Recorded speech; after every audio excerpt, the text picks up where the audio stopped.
Welcome back to First Seasons, everybody. It is week 33. We got some plywood coming in to finish off a mechanical room to make it look beautiful so we can start installing some equipment.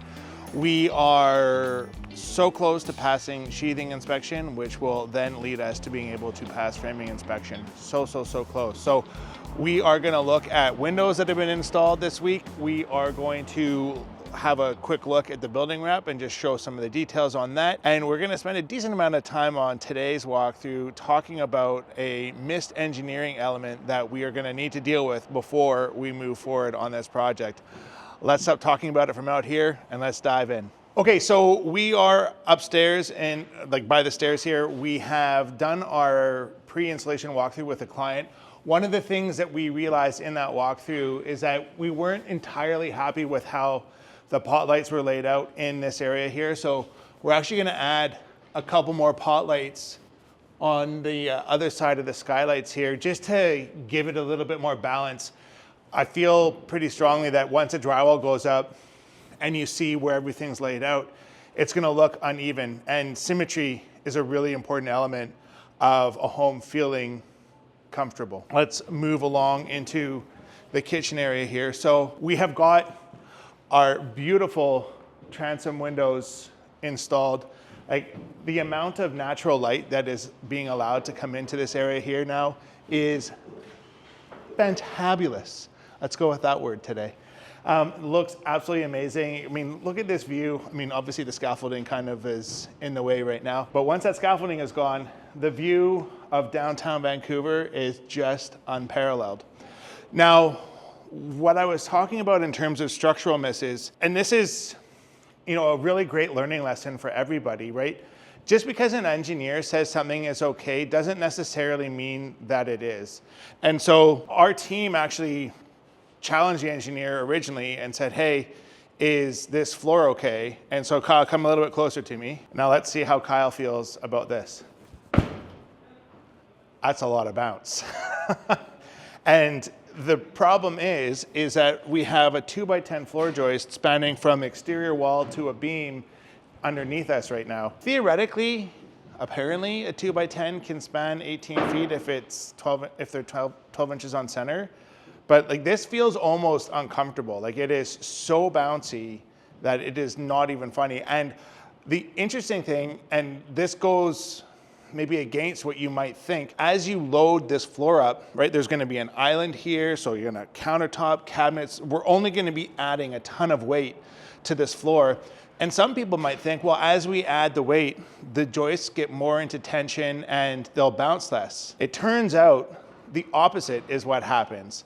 As we load this floor up and we put more weight on it, it actually becomes bouncier. So the best it is how it is right now. So what we're gonna have to figure out is how to get some sort of beam underneath us, mid-span in here, to go from that foundation wall to a structural wall in the basement below us right now. We can maybe go downstairs and show you guys what that looks like from below. But nonetheless, it's really frustrating because we are so close to being ready to insulate and move forward. And final walkthroughs and going through things, I was here the other day and we cannot give this home back to these clients with the floor feeling like this. This is ridiculous. It turns out in the city of Burnaby, we actually have to do all of our flood testing and everything else before we get framing inspection. In most jurisdictions, Kyle, we usually don't do the shower bases until we finish drywalling. I think it's a little bit sketchy. I personally think it would be smarter to leave a hole open in the ceiling below until drywalling is done and then do the flood test. But nonetheless, this is what a flood test looks like. And so this is how we are testing to see that this shower pan here is going to be watertight and not leak in the future. My concern is by doing it this early, you're gonna have drywallers in here dropping screws and all sorts of things going on. So I don't know, I'm not a fan of this order of operations, but I mean, that's what the city of Burnaby wants, so that's what we're forced to do. I just don't think it's the right order of operations. That said, getting into the details of what's going on here, we've got an elevated shower pan, and this is gonna have underlit LED lights in here. So when this is all done, this is This is going to look so cool. This is going to be really, really neat. And very much looking forward to sharing that with everybody. It is going to be really awesome. And then again, we've got a tub here. We've got a wall-mounted tub filler coming from over here. That'll spill into this tub here. Life will be great. What we have over here, and we were talking about this with the clients, is this is the shutoff for the bathtub over here. So this is going to be inside of a vanity that's going here. And so the shutoffs will be for controlling what happens over there, or actually over here, which is a smart something to do, because obviously once this is all tiled and finished and everything else, there's no way to shut off and deal with any potential issue that might pop up over there in the future. So these are your controls here, Kyle, right? And then this is the spigot that would spill into the thing. But you know, like for your toilet tank and for your sinks, you've got the ball valves that that turn your water on and off. That's what this is for here. So there'll be a valve in between this. One of these is supply, one of these is going to over there. So again, in this bathroom over here, we have another linear drain. Again, Schluter, always open for a sponsorship. Send your product our way. I love it, we love it. It's all we use. I will continue to promote your product even if you don't, of course. But you know, Schluter is a phenomenal, phenomenal product, and it's all we put in here at Sprucehill. Curdy membrane, Curdy anti-fracture membrane going on the floor. Is it Dietrich heat? I can't remember. Anyways, we love Schluter product here at Sprucehill. Again, very, very comfortable shower, nice bathroom, toilet, vanity, shower over here. Okay, so again in here, we've been in here a time or two before. We have dual washer dryer action going on over here. That's all locked and loaded. Again, we have the shutoffs for both of these washing machines gonna go in the laundry sink that is gonna be over here. So again, because this is, like, you're not gonna have access to easily shut these washers off when you go on vacation or whatever else it is you may be doing. This is how we have got this all plumbed in and done so that they can shut off the water when they're going away. So this is something that all of you contractors and you as a homeowner can do yourselves before you start drywalling. Make sure you kind of visually look at every wall and grab a straight edge and make sure that there's nothing sticking in front of the plane of the studs. So when I was here earlier on in the week, there was still some insulation on here.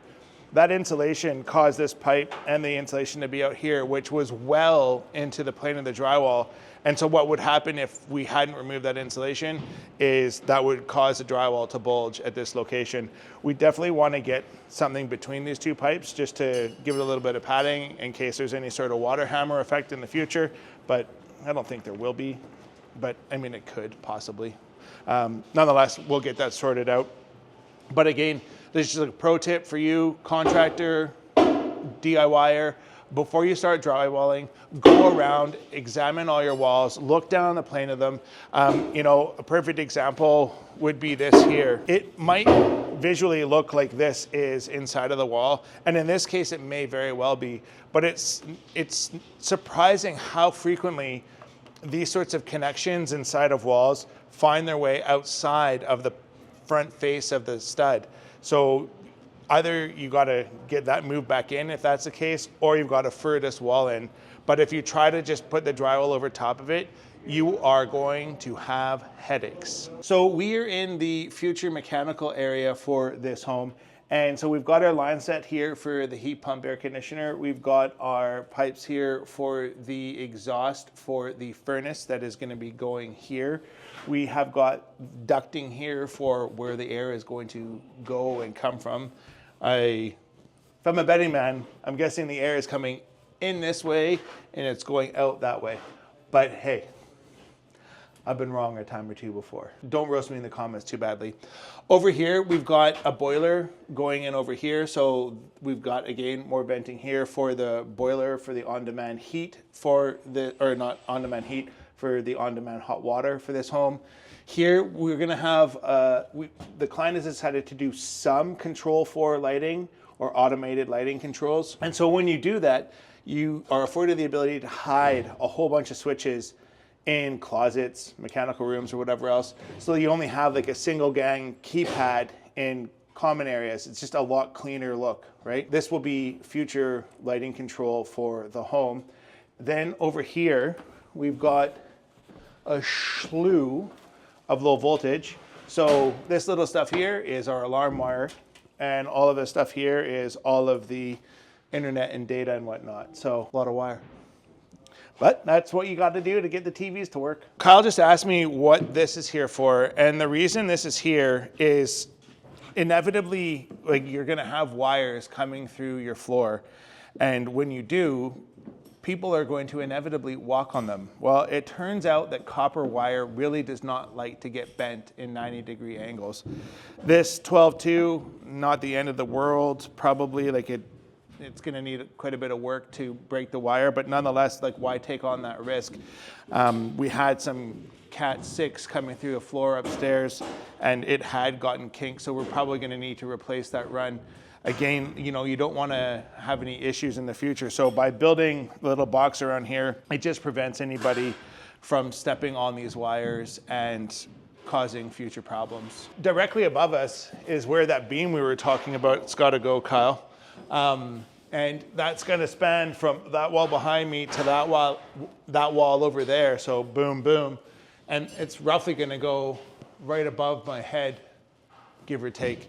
So, I mean, I am beyond frustrated that the engineer didn't suggest adding something to stiffen the floor when we were framing. And what's really frustrating in this situation is that my lead carpenter and my project manager approached our engineer and said, "Hey, are you sure that this is okay?" And he's, "Oh yeah, it's fine. It's, you know, it's within like deflection parameters or whatever else." Well, I don't give a shit what parameters it's within. It is so bouncy up there, it feels borderline unsafe. So that's got to get fixed. Like, that is not even remotely close to Sprucehill quality. Like, not even, no. We will not be leaving that behind. So in here, again, we are all locked and loaded, ready to go. We've got a shower pan right here. We've got a big niche with a plywood backer here. So that's just gonna make sure that you know, nothing goes through that in the future. If somebody kind of leans through it, it's gonna be nice and rock solid.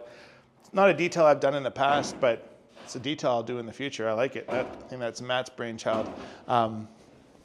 Gets Eric's thumbs up, that's for damn sure. We've got our shower control over here, toilet filler, and then vanity over there. So yeah, and the little storage area in here. Well, it's funny, we come outside and I'm just looking around, checking out details. And I mean, obviously this is not finished, but you know, this, no bueno. Here, this is not good, right? Like, this is a mess. So this is gonna have to get cleaned up a little bit. What we're always trying to look for in our siding is positive lap. Or sorry, not our side, well, siding too, but on our building map is positive lap. We wanna make sure that that water is always being directed to the outside, right? We don't wanna have negative lap and have water get in behind and into the framing. So we are underway here. Obviously some details here that need to get touched up, but again, we're not close to getting siding on yet. That won't happen until the new year. Looking really good. Let's slide up this side of the house here. We do have positive lap. This is all looking good. And we are getting closer and closer to being able to get siding in on this side of the house. Again, we've got our new windows from Colby up above here. This is all looking great. Lots of nice space going into the home. Tyvek's loud. One of the things that I like to point out for our viewers is when we meet with our clients, we kind of look to see what we've designed versus what's working and whatever else. And I'm not sure what was on the design, but we only had one light in the soffit over here originally. That needs to be at least 2, possibly 3 we discussed this week.